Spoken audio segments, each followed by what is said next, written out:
आइए डिफरेंस देखते हैं इन तीन बेहद कंफ्यूजिंग वर्ड्स में।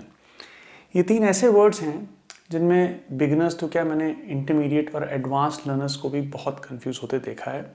तो आइए इन तीनों के बीच का कंफ्यूजन क्लियर करते हैं और इनको आसानी से याद कैसे रखा जाए इसकी ट्रिक्स भी देखते हैं। बहुत आसान से तरीके हैं जिससे आप माइग्रेट, इमिग्रेट और एमिग्रेट ये तीन वर्ड्स सही से इस्तेमाल कर सकते हो। आइए देखते हैं। माइग्रेट का मतलब है to move from one place to another, एक जगह से दूसरी जगह जाना। अधिकतर कई बार ये काम ग्रुप्स में होता है। आपने देखा होगा बर्ड्स माइग्रेट करती हैं, तितलियां माइग्रेट करती हैं। आपने डिस्कवरी चैनल पे कई बार विल्ड बीस्ट का माइग्रेशन देखा होगा। बहुत सारे विल्ड बीस्ट एक एरिया से, एक रीजन से दूसरे रीजन में माइग्रेट करते हैं। सेंटेंस देखते हैं। As autumn arrives the birds migrate south. जैसे ही ऑटम आया, ऑटम का सीजन आया, द बर्ड्स माइग्रेट साउथ, वो सब दक्षिण दिशा की तरफ मूव कर गए। तो ये एक सीजनल चीज होती है, वो वापस आ जाएंगे फिर जाएंगे। एक टू एंड फ्रो मूवमेंट की बात हो रही है, एक मूवमेंट हुआ ये। तो to move from one place to another, ये तो हो गया आपका माइग्रेट। इमिग्रेट हुआ to move to a new country, generally permanently for living. तो जब किसी नए कंट्री में मूव कर रहा हो इंसान with an intention, not for the purpose of travel, केवल घूमने फिरने जाने के लिए नहीं, परमानेंटली या लंबे समय के लिए रहने के लिए, उसके लिए हम इमिग्रेट का इस्तेमाल करते हैं। सेंटेंस देखते हैं।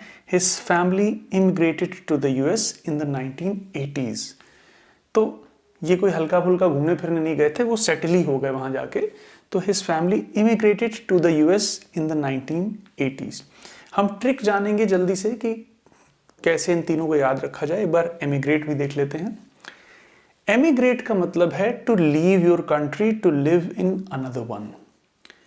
अब आपको कई बार इनमें कंफ्यूजन हो सकता है, इमिग्रेट तो एमिग्रेट और एमिग्रेट सेम साउंड कर रहे हैं भाई, वो भी वही है, एक से जगह जाना, वो भी वही हो रहा है दूसरी जगह ना। तो हो क्या रहा है यहाँ पे, इमिग्रेट में आप फोकस कर रहे हैं किस कंट्री में जा रहा है इंसान, एमिग्रेट में आप फोकस कर रहे हैं किस कंट्री से जा रहा है इंसान। तो आप सेंटेंसेस देखेंगे, यहां पे हम बात कर रहे हैं लीव, टू लीव। यहां हम बात करें to move to a new country, यहां जाने की बात हो रही है।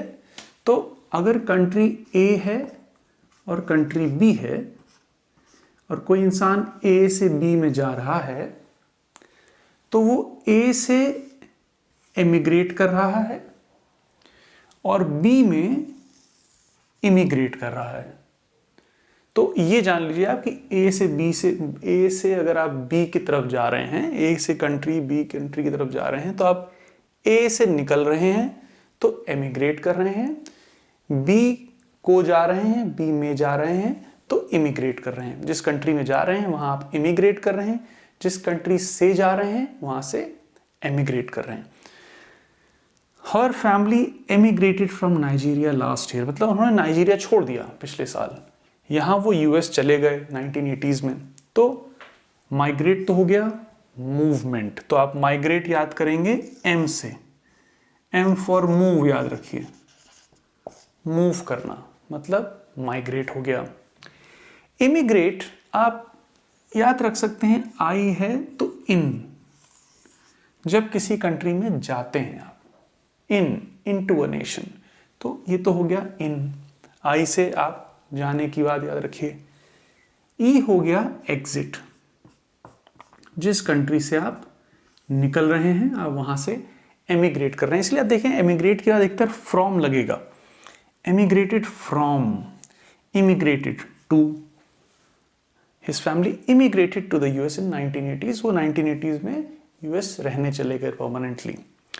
हर family emigrated from Nigeria last year, मतलब नाइजीरिया छोड़ के चले गए वो। तो यहाँ छोड़ने की बात हो रही है, यहाँ कहीं जाने की बात हो रही है। दो और सेंटेंसेस देखते हैं, थोड़ा और एक्सप्लेनेशन के साथ हैं तो चीज़ थोड़ी बेटर क्लियर होगी।